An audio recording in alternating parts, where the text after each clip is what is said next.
This innocent playground meeting takes it Hey, fast. A you're young boy pretty. spots Megan playing alone and approaches with strange confidence. Hi, Megan. Compliments her looks, then asks, Can I come in?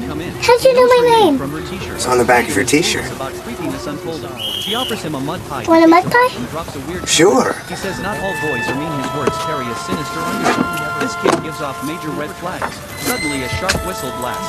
And the Thank you. adult calls for him to leave. The boy You know, protects Megan, he doesn't have to go, but the adult not all boys are insists, yelling mean. to hustle.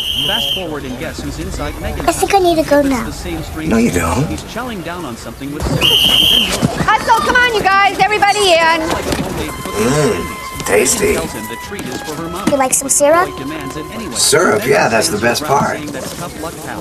He then recites Thank his you. unsettling rhyme. Tough Kitty said to Kitty, but the milk What about this one? Can I